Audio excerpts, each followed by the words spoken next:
mais il y aura la partie pour un peu d'interprétation derrière pour ceux qui comprennent anglais. Voilà. Ok, on va commencer notre prédication. Si vous avez vos Bibles, ça aide parfois d'avoir des pages devant vous, même si les passages seront sur l'écran. On va continuer notre regard en Amos. On a commencé Amos il y a quelques mois. On va verset par verset, chapitre par chapitre, pour voir ce qu'on a appelé simple. Pourquoi simple? Alors le message d'Amos était tout simple. C'était vraiment la justice de Dieu pour un peuple rebelle. Il était aussi, lui, un homme très simple. Il était qu'un berger. Donc pour lui, il voyait le monde autrement. Et donc on voit cette notion de la simplicité du message ou des messages qu'Amos donnait à Israël. Et jusqu'ici, nous avons vu un tas d'annonces de la bouche d'Amos. Il y avait des jugements divers contre des peuples multiples. Au début, Amos annonçait la justice et le jugement de Dieu aux Assyriens, aux Philistins, c'était aux gens d'Ammon, les Amorites. Il y avait un tas de méchants.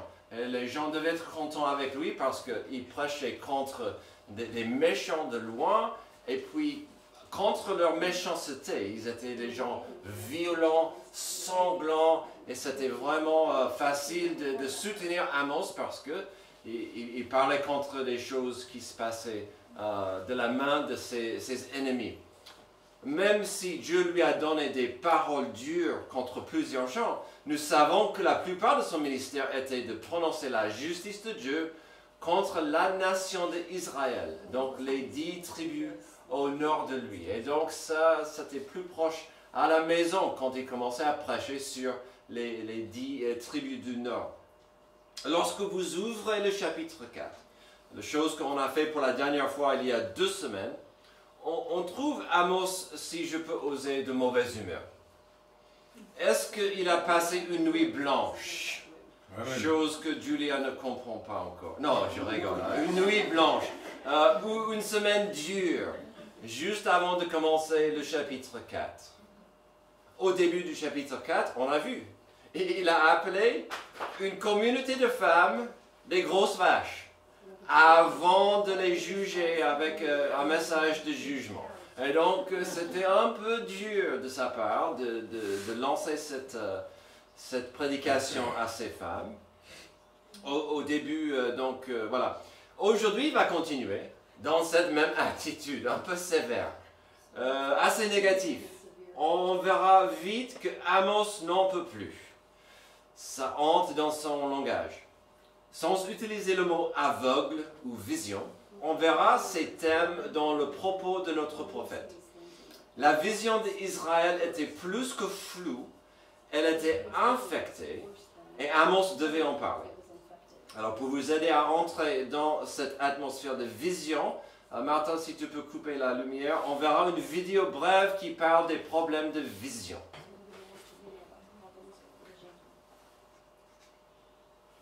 Je sais pas.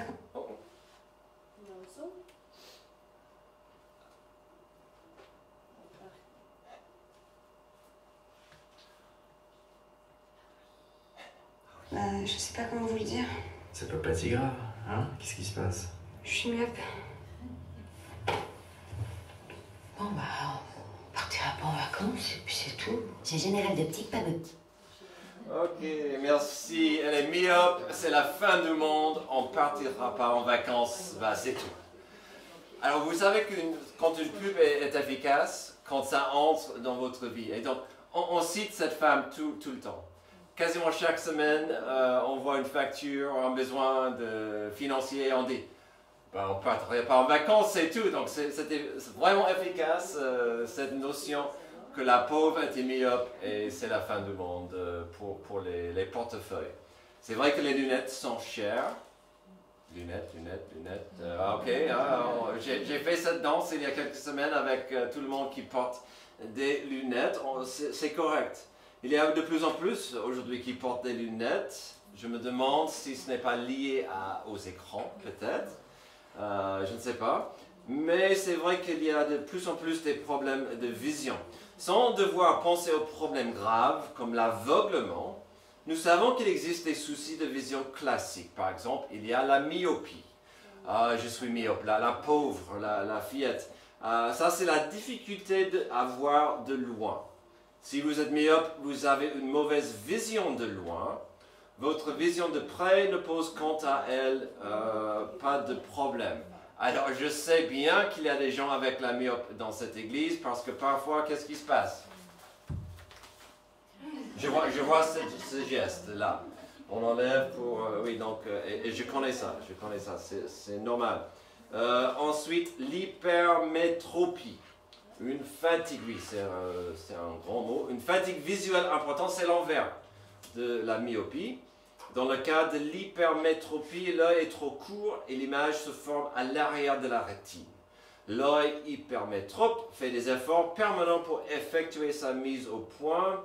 Les efforts sont encore plus importants pour la vision de près, alors que la vision de loin peut être bonne. Là, on a vu que quelques petits problèmes classiques de vision. Mais qu'en est-il de la vision et notre santé spirituelle? Le saviez-vous? Il y a quelques dangers, certaines menaces évidentes dans la Bible qui restent pour nous des avertissements au danger de l'aveuglement. Dans notre passage, nous allons découvrir la menace de l'orgueil.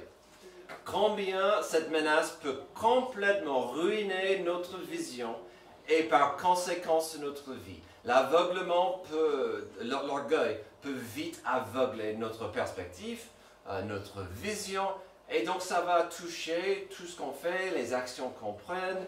C'est vraiment une menace importante.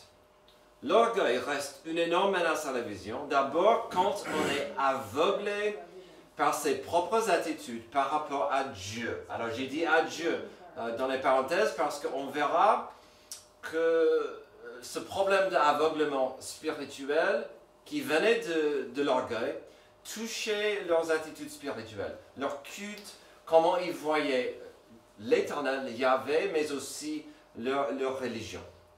Verset 4. Allez à Bethel et péchez. Allez à Gilgal et péchez davantage. Offrez vos sacrifices chaque matin et vos dîmes tous les 3 jours. Offrez vos sacrifices de reconnaissance avec du levain. Proclamez, annoncez vos offrandes volontaires. C'est en effet cela que vous aimez, Israélites, déclare le Seigneur, l'Éternel. Alors, peut-être ce passage vous semble curieux, parce qu'il dit, allez pécher, allez et faites ce qu'il faut faire, allez faire tous vos rites religieux, en péchant. Le premier de nos 2 points aujourd'hui tourne autour de la menace de l'orgueil vis-à-vis de la vision spirituelle. Souvenez-vous de ce que j'ai dit par rapport à l'humeur d'Amos dans ce chapitre. Je peux dire cela car il faut comprendre, surtout dans ces 2 versets, qu'Amos est en train d'utiliser un ton sarcastique. Est-ce qu'il y a des gens qui aiment bien le sarcasme dans cette église? Un peu? Beaucoup? Je sais que c'est pas un problème, c'est un don, parfois d'être sarcastique. Mais il faut comprendre, ces mots sont sarcastiques. Donc je vais relire ça avec un ton sarcastique, d'accord? Et vous allez mieux comprendre. Amen. Allez à Bethel et péchez. Allez à Gilgal et péchez davantage. Offrez vos sacrifices chaque matin et vos dîmes tous les 3 jours. Offrez vos sacrifices de reconnaissance avec du levain. Proclamez, annoncez vos offrandes volontaires. C'est en effet cela que vous aimez, Israélites, déclare le Seigneur l'Éternel. Alors voyons brièvement le message d'Amos ici. D'abord, il parle de 2 lieux de culte. Quand on voit Bethel et Gilgal, on oublie parfois qu'en Israël, il y avait des lieux de culte, tandis qu'en Juda, c'était Jérusalem où était le temple. Mais il faut comprendre que, surtout Bethel, c'était là où était le lieu de culte principal. C'était l'endroit où Israël a installé le lieu de culte pour remplacer le temple à Jérusalem. Nous avons vu ça récemment, et dans ce lieu, il y avait une amalgame triste, une nouvelle religion qui mélangeait des rites et des pratiques religieuses de leur passé, mais aussi un mélange des religions des pays autour. C'était un grand compromis pour plaire à tout le monde. Et donc, à Bethel, il y avait des rites qu'ils savaient, connaissaient et pratiquaient de la loi de Moïse, mais aussi, ils ont ajouté des veaux d'or, des autels et d'autres pratiques abominables qui étaient interdites par Dieu. Et donc, c'était ce lieu de culte pour plaire à tout le monde. Puisque Israël était composé de 10 tribus avec un territoire assez vaste, il y avait aussi un lieu sacré à Gilgal. L'ironie totale de Gilgal, c'est que c'était un lieu sacré et vénéré depuis des générations. Ce n'était pas le lieu de culte principal, mais c'était considéré comme un des lieux vraiment vénérés, appréciés et honorés. C'était là où on faisait des sacrifices. C'est là où les prophètes allaient pour louer Dieu. Donc Gilgal était considéré un endroit spécial. Israël l'a simplement transformé, Gilgal, dans un lieu de culte et d'idolâtrie. Tandis que pendant des siècles, c'était un lieu qui était censé rappeler des gens de la fidélité de l'Éternel, le vrai Dieu. C'était à Gilgal que c'était un des endroits où Josué a mis un autel de pierre pour dire « Notre Dieu est fidèle, notre Dieu nous a sauvés ». Et puis, qu'est-ce qu'ils ont fait? Ils ont pris de ce lieu un lieu d'idolâtrie, puisque ça leur convenait. Avec ces 4 phrases au verset 4, on peut voir vraiment ce que Dieu pensait de l'attitude du peuple par rapport à la religion, par rapport à comment ils voyaient Dieu et comment c'était pour eux un désastre. Alors, Amos a souligné plusieurs problèmes et il a dit, ben allez-y, continuez avec votre religiosité. Continuez. Si vous allez ignorer Dieu, si vous allez ignorer ses attentes, continuez à toute vitesse, avec passion, dans votre fausse religion. Donc voyons brièvement des problèmes graves que Amos a soulignés dans son sarcasme. On a couvert Bethel et Gilgal, donc il a dit, continuez, allez à ces lieux de culte dans votre rébellion. Il a dit, offrez vos sacrifices chaque matin et vos dîmes tous les 3 jours. Alors, la loi de Moïse exigeait des dîmes tous les 3 ans. Donc, on voit ce ton sarcastique car il dit, oubliez ce règlement des 3 ans. Amenez votre argent tous les 3 jours. Pourquoi pas 3 jours? Oubliez 3 ans, montrez à tout le monde que vous êtes généreux tous les 3 jours. Verset 5, offrez vos sacrifices de reconnaissance avec du levain. Alors, là, un grand faux pas. On n'ajoutait jamais du levain dans une telle offrande. Et puis la notion de la reconnaissance, à qui sommes-nous reconnaissants? Si vous ne pouvez pas être reconnaissant à Dieu, le vrai Dieu, à Yahvé, ajoutez ce que vous voulez, y compris le levain qui était interdit. Donc il dit, vraiment, arrêtez de faire semblant que vous donnez à Dieu. Ajoutez ce que vous voulez, parce que vous faites aucun souci des attentes de Dieu pour vos rites religieux. Donc, ajoutez du levain. Pourquoi pas? Ensuite, il a dit, proclamez, annoncez vos offrandes volontaires. C'est en effet cela que vous aimez, Israélites. Donc, il dit, vous faites ce que vous voulez, au nom que vous voulez honorer Yahvé, mais d'autres dieux. Il dit, continuez, foncez dans cette direction qui est vraiment, vraiment triste mais pas vraiment un chemin qui honore le vrai Dieu. Qu'en est-il pour nous aujourd'hui? Il est important que nous comprenions que la religion n'est pas la réponse. Ces personnes étaient, on a vu, ils étaient affluents, ils étaient à l'aise, ils avaient une puissance militaire, la plupart vivaient une vie de confort, et beaucoup disaient c'est parce que Dieu nous bénit. J'y vais, donner mes offrandes, je fais des prières et Dieu me bénit. Non, ça ne fonctionne pas comme ça. La religion n'est pas la réponse. Elle n'était jamais la réponse. Elle n'est même pas la clé à ouvrir la porte à Dieu. Si vous connaissez certains témoignages dans cette église où ma sœur Priscilla a dit « mais j'aime pas la religion ». Et je l'ai choqué avec ma réponse, moi non plus. La religion n'est pas la réponse. Et ici, on voit la même chose. Ce n'est pas, même pas la porte. Et souvent, la religion fait plus de mal que de bien, car des gens appuient sur leurs fausses croyances en espérant que ça sera suffisant.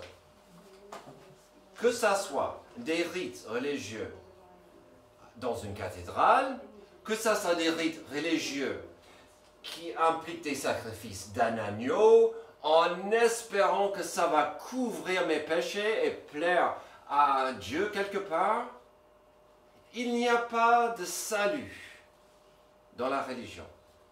La religion existe normalement comme un appât. Il est là. Après vient l'hameçon et vous êtes, je vais continuer en espérant que Dieu va apprécier les efforts que je fais. Tandis que les efforts comptent rien. La religion n'est pas la réponse. Et souvent, la religion est aveuglante. Oh, mais j'étais baptisé en tant que bébé, donc en principe, j'irai au ciel. Ouh, youpi, j'espère. Non, ce n'est pas dans la Bible. Ce n'est pas du tout le désir de Dieu qu'on soit aveuglé par la religion. Ou, comme nous voyons dans notre passage, la religion donne presque un passe-partout pour couvrir ce qui se passe vraiment dans le cœur. J'ai grandi toujours avec cette notion que, allez, se confesser de temps en temps est utile. Parce qu'une fois qu'on se confesse au prêtre, on peut aller faire tout ce qu'on veut pendant la semaine. Je reviens après et je reçois le pardon de mes péchés et je rentre avec le cœur qui n'est pas changé. Ça n'aide pas du tout. Et Amos voulait que ces gens comprennent. L'orgueil reste une énorme menace à la vision. On vient de trouver un peuple aveuglé par ses propres attitudes par rapport à Dieu. Ensuite, on trouvera un peuple aveugle aux actions prises par Dieu. Alors, dans ce passage, nous trouverons une longue liste des actions de Dieu pour saisir l'attention d'Israël. Certains théologiens trouvent 7 actions. Alors, si les chiffres vous intéressent, c'est possible que ça soit divisé par 7. Moi, je vois plus 5, mais la liste est longue de choses que Amos va dire. Voici comment Yahvé a essayé de saisir votre attention. Voici les avertissements que vous avez déjà goûtés de la part de Dieu.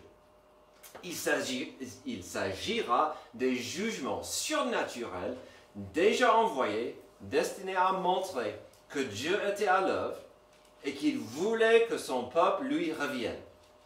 Dans ces actions, dans ces événements, on verra soit la main directe de Dieu, donc un miracle, un peu malheureux, si vous voulez, ou on verra que Dieu a enlevé sa main de protection du peuple.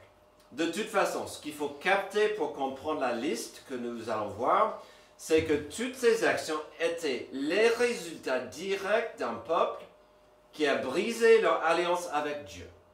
Et donc, c'était là, Amos va dire, vous n'étiez pas fidèles à Dieu, donc voici ce que vous avez récolté de la part de Dieu. Voici cette liste. Alors, ces tragédies n'étaient pas, entre guillemets, normales si le peuple suivait Dieu. Si le peuple était en train de suivre Dieu, ces choses ne seraient pas arrivées. Et quelque part, le peuple devait le savoir. Hélas, Amos va leur dire ici que malgré cette compréhension intellectuelle, ils ont continué dans leur attitude aveugle. Et donc, ils ont récolté. Allons-y avec la liste. Verset 6. « Moi, je vous ai envoyé la famine dans toutes vos villes, le manque de pain dans toutes vos demeures. Malgré cela, vous n'êtes pas revenus à moi, déclare l'Éternel. » Et donc, il dit, il y a pas mal d'entre vous qui avaient faim pendant un moment assez long, et puis c'était moi. Je vous ai envoyé cette famine. Mais ça n'a pas abouti. Vous avez complètement raté que c'était moi à l'action. Verset 7.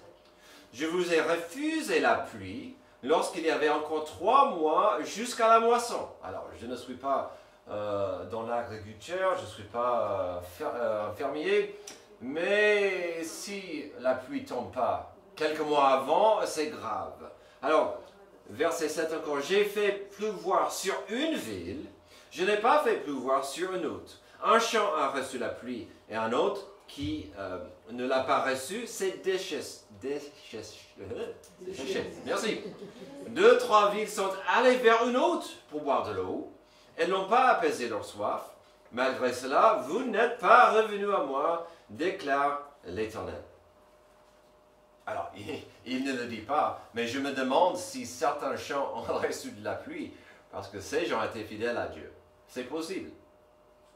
Verset 9. Je vous ai frappé par la pluie et par le niel.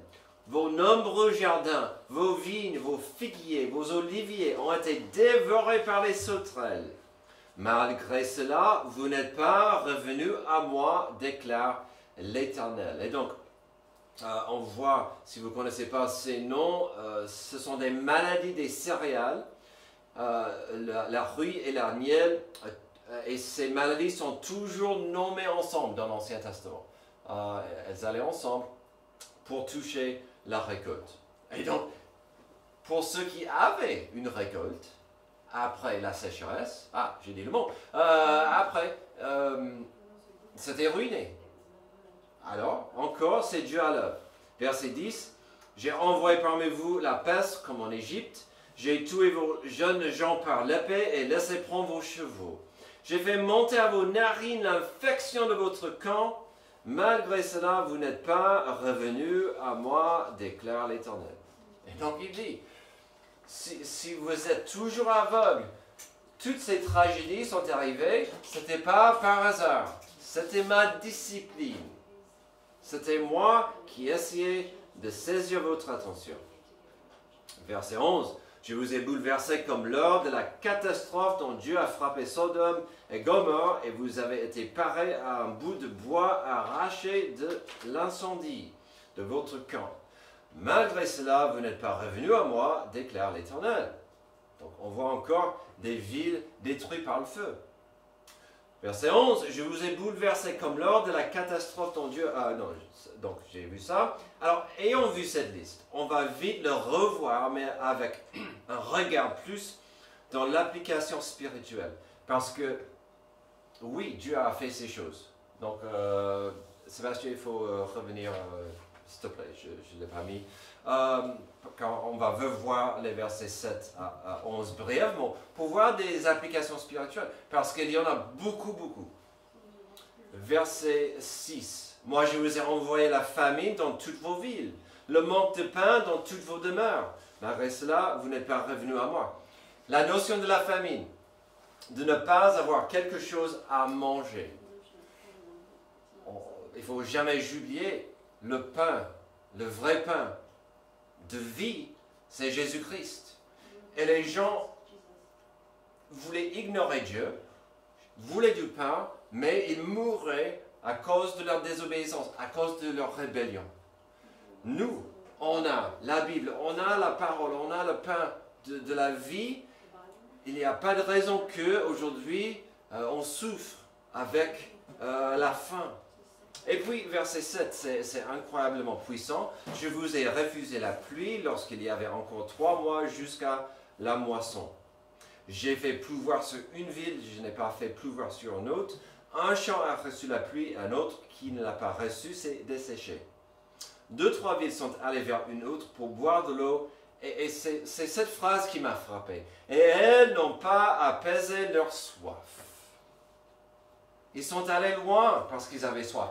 Ils ont fait des distances parce qu'il n'y avait pas quoi boire. Vous avez complètement raté que je veux être votre plus grande bénédiction. La pluie, c'est important, mais qu'est-ce que vous buvez? Où est-ce que vous cherchez votre eau, votre source de l'eau? Nous, on avait l'eau qui coule, qui nous remplit. C'est l'eau de Dieu. L'eau vivante, l'eau vive. Comme Jésus a dit, je suis cette eau. Mais qu'est-ce que le monde cherche? Le monde est assoiffé. Le monde va à gauche, à droite. Et quand ils arrivent à trouver quelque chose à boire, ils disent, mais j'ai toujours soif. J'ai toujours soif. Et puis encore, on voit des applications spirituelles. La violence, quand les choses mauvaises et négatives arrivent. La guerre, la violence, le feu. Alors, si quelque chose de violent vous arrive, ce n'est pas forcément le jugement de Dieu, mais parfois, on sait bien que nos actions mènent dans une direction. Et si les choses arrivent à cause de nos actions, c'est clair que Dieu veut saisir notre attention. Il y a parfois des actions qui sont dangereuses et Dieu veut que nous revenions à lui. Après tout ça, il est clair que le peuple était aveugle. Donc je suis revenu à mes notes, Sébastien. Il est clair que le peuple était aveugle à ce que Dieu faisait pour attirer leur attention. Nous pouvons facilement constater la frustration dans ce passage d'un Père, le Père éternel, le Père céleste, qui a tout fait pour aider, pour mener, pour guider ses enfants sur la bonne voie. Mais hélas, c'est impossible. Et que pouvait endurcir le cœur d'un peuple à ce point? C'est clair, c'était l'aveuglement de l'orgueil qui disait, toutes ces choses m'arrivent, mais je vais continuer à faire ce que je veux. Je vais ignorer ces jugements, je vais ignorer ces tragédies. Ça ne m'intéresse pas de revenir à Dieu. Terminons notre passage avec le résultat logique d'un tel aveuglement. Dieu a promis certains résultats par rapport à son alliance. Si Israël lui était fidèle, la nation pouvait bénéficier des bénédictions immenses de Dieu. La liste est longue. On le voit de temps en temps. Si vous me restez fidèle, si vous m'aimez avec tout votre cœur, je vais vous bénir dans la terre promise, vous aurez de la paix, vous aurez des bonnes récoltes, vous n'aurez pas des soucis des étrangers. Mais si vous ne pouvez pas me rester fidèle, si Israël ne pouvait pas lui rester fidèle, la nation devait payer cher.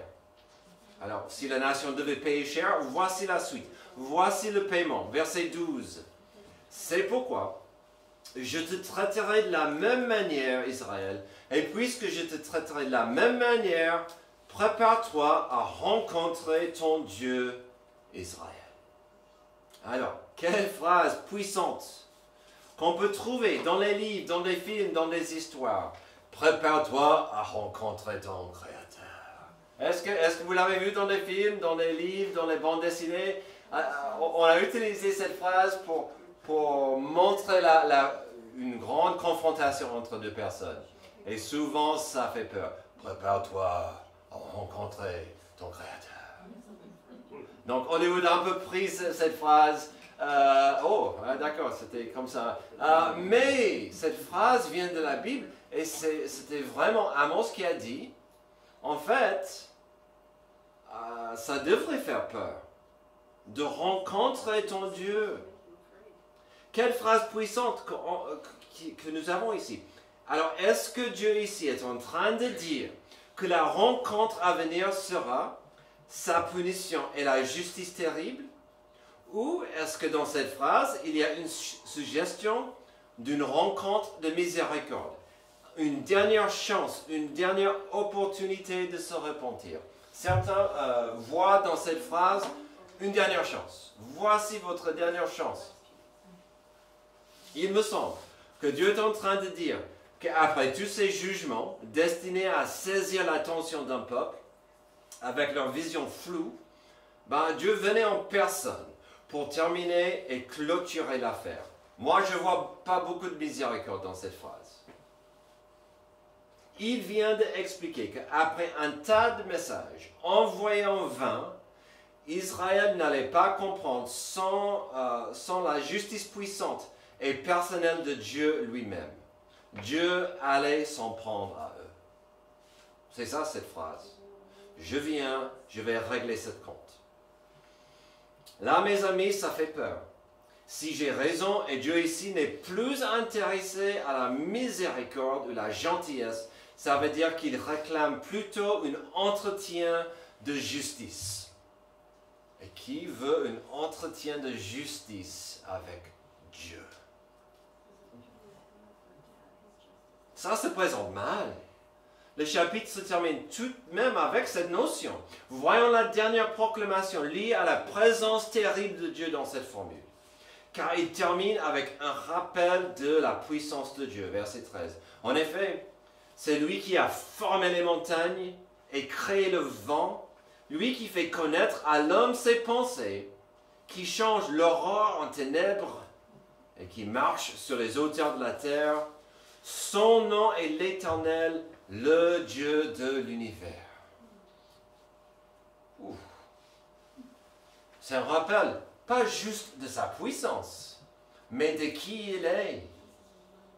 Si nous avons commencé au début avec le seul Dieu qui mérite de l'adoration, et leur attitude vers l'adoration était complètement tordue, ce Dieu était offensé par la religiosité de son peuple, ce Dieu qui a soigneusement façonné une religion qui permettait à son peuple de s'approcher de lui, puis on a vu que leur religion est devenue une de plusieurs sources de péché et de tristesse. Après cela, nous avons trouvé le seul Dieu capable d'envoyer des messages miraculeux à son peuple, des tourments, des plaies, des maladies et des épreuves directes de la main de Dieu, des épreuves destinées à rappeler le peuple de l'alliance que l'Éternel avait avec eux. Il a dit, Dieu, l'Ancien Testament, c'est un cercle de Dieu qui s'approche à l'homme, qui dit, je veux une relation de paix avec toi. Et après, l'homme va tourner son dos à Dieu.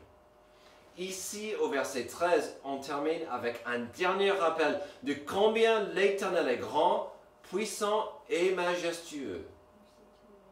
Israël savait ces choses intellectuellement, ce qu'on voit au verset 13. Est-ce qu'on comprend, nous, que Dieu a formé les montagnes, il a créé le vent, il peut changer l'aurore en ténèbres, il marche sur les hauteurs de la terre, son nom est l'Éternel. On comprend ces choses intellectuellement.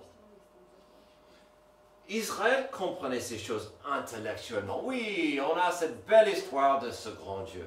Mais il n'y avait aucune révérence, aucune crainte de ça dans le cœur. Et donc, dans leur vie de tous les jours. Oui, notre Dieu est grand. Et alors? Est-ce que nous comprenons le danger de ce piège?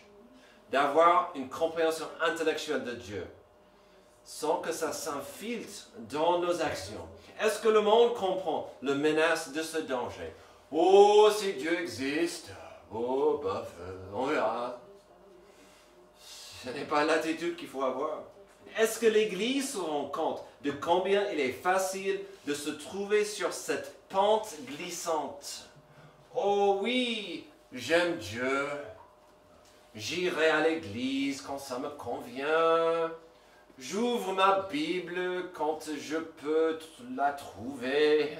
Je prie, je proclame, je partage quand je peux. Sans un amour, sans une fidélité, sans vraiment être impliqué, sans être dans une relation avec Dieu. Parfois, le sujet de perdre certains sens ou capacités physiques entre dans la discussion de quelqu'un. Vous l'avez entendu, peut-être vous avez posé la question. Si vous deviez perdre soit votre vision ou soit votre capacité d'entendre, que préfériez-vous? Et souvent on dit, bon, je deviendrai sourd parce que je ne peux pas vivre sans mes yeux. Souvent c'est le choix. Certaines personnes n'aimeraient devenir sourds ni aveugles. Et une vie sans l'un ou l'autre ne serait pas idéale. Aujourd'hui, nous trouvons un peuple complètement aveuglé par l'orgueil. L'aveuglement par l'orgueil. N'oublions pas que l'orgueil n'est pas la même chose que la fierté. C'est quoi l'orgueil? Selon le dictionnaire, opinion très avantageuse qu'une personne a de sa propre valeur aux dépenses de la considération due à autrui. Aux dépenses de la considération due à autrui. Un grand problème avec cet aveuglement, c'est qu'on peut laisser cette attitude s'infiltrer dans nos actions, dans nos gestes, dans nos attitudes, surtout par rapport à autrui. Malheureusement, la première relation que ça touche souvent, c'est notre relation ou notre vision de combien Dieu est grand, combien Dieu est merveilleux et mérite notre adoration. Car à la base de l'adoration se trouve l'humilité. À la base de l'adoration se trouve la soumission belle de dire « Tu es Dieu, je ne suis pas le chef ». Et donc l'orgueil, c'est un des plus grands obstacles à une vraie adoration. Terminons avec un avertissement et un encouragement de l'apôtre Paul, qui comprenait bien le danger de l'aveuglement spirituel. 1 Corinthiens 4, 3 à 10. Si notre évangile est encore voilé, il est pour ceux qui périssent, pour les incrédules dont le Dieu de ce monde a aveuglé l'intelligence, afin qu'ils ne voient pas briller l'éclat qui projette l'évangile de la gloire de Christ, qui est l'image de Dieu. Nous ne prêchons pas nous-mêmes, c'est Jésus-Christ le Seigneur que nous prêchons. Et nous nous déclarons vos serviteurs à cause de Jésus. En effet, le Dieu qui a ordonné que la lumière brille du sein des ténèbres a aussi fait briller sa lumière dans notre cœur pour faire resplendir la connaissance de la gloire de Dieu dans la personne de Jésus. Amen. On voit. Alors, Paul était très clair ici sur les désirs et les desseins de Satan. Qu'est-ce que Satan veut faire? Il veut aveugler le monde de la gloire de Jésus-Christ, de qui est vraiment Jésus. Si le monde est perdu, si le monde ne comprend pas, qu'ils sont perdus sans Dieu, c'est parce qu'ils ne comprennent pas qui est Jésus-Christ, ce que Jésus a fait pour eux. Satan veut aveugler le monde de la lumière salvatrice de Christ. Lui, la seule lumière du monde. Lui, la seule lumière qui peut sauver l'âme. Cette vérité était tellement évidente au pied de la croix. C'est incroyable quand je reviens à la croix, au calvaire, combien de problèmes de vision il y avait et combien de visions claires on voit. Combien de gens étaient là qui rataient pourquoi Jésus était sur la croix. Pourquoi il était là? On se moquait de lui, on riait, on disait des gros mots, on jouait les jeux à ses pieds. Tandis que certains disaient, voici le Fils de Dieu. Ou avec le criminel à côté, Jésus, que je sois avec toi, sauve-moi, pardonne-moi. Vous voulez parler d'un problème de vision. Voici un exemple incroyable. Avez-vous cette lumière dans votre cœur aujourd'hui? Car ce n'est pas assez de croire que Dieu existe ou de dire que Jésus était Dieu. Il faut accepter le don qu'il offre. Paul a pivoté un peu dans son discours et on doit saisir l'importance de la suite. Car certes, Jésus est la lumière de Dieu disponible à tous, mais qui portera cette lumière? Qui annoncera son importance et qui sera disponible à briller? Verset 7. Nous portons ce trésor dans des vases de terre, afin que cette puissance extraordinaire soit attribuée à Dieu et non à nous. Satan veut aveugler le monde de cette lumière que nous portons. J'espère que vous comprenez le privilège et la responsabilité que vous avez. Verset 8. Nous sommes pressés de toutes parts, mais non écrasés. Inquiets, mais non désespérés. Persécutés, mais non abandonnés. Abattus, mais non anéantis. Nous portons toujours avec nous dans notre corps l'agonie du Seigneur Jésus, afin que la vie de Jésus soit aussi manifestée dans notre corps. Amen. Israël ratait complètement la présence de Dieu, tandis que nous avons cette responsabilité de témoigner, de vivre la vérité de la lumière. Chaque être humain est né aveugle dans ses péchés, on le sait. Mais au fur et à mesure, cet aveuglement devient un choix. Ben oui. C'est comme si nous avançons dans la vie, chacune portant des casques VR. Un tel casque au centre commercial est fun, amusant, sympa. Mais quand il s'agit de notre vision spirituelle, ça change tout. Chaque individu qui veut avancer dans la vie sans ouvrir son cœur à Dieu va porter son casque VR rempli de sa réalité à lui. Ce casque empêchera la personne de voir Dieu et la vie riche que Dieu a pour chacun. Ce casque sera rempli de trésors du monde qui vont offusquer les yeux et remplir la vie avec des obstacles à la paix. Aujourd'hui, si chacun de nous entendait, si chacun de vous entendait, prépare-toi à rencontrer ton Dieu. Est-ce que on entendrait après, c'est bien, bon et fidèle serviteur. Tu as été fidèle en peu de choses, je te confierai beaucoup. Viens partager la joie de ton maître. Ou est-ce qu'une telle rencontre serait une source de consternation et de peur? Pensez-y aujourd'hui. Prions. Merci Dieu pour ce passage qui nous rappelle que la religion n'est pas la réponse. Et puis parfois, dans l'amour, tu nous envoies des rappels. Parfois, dans l'amour, tu nous envoies la discipline. Aide-nous à comprendre que nous portons cette lumière de Dieu en nous. Que nous sommes tes porte-paroles. Aide-nous à comprendre l'importance de vivre une vie avec toi au centre. Aide-nous à enlever des obstacles, enlever l'aveuglement, et que nos yeux soient fixés sur toi. C'est dans le nom de Jésus que j'ai prié. Amen. Levez-vous, on va chanter un dernier chant.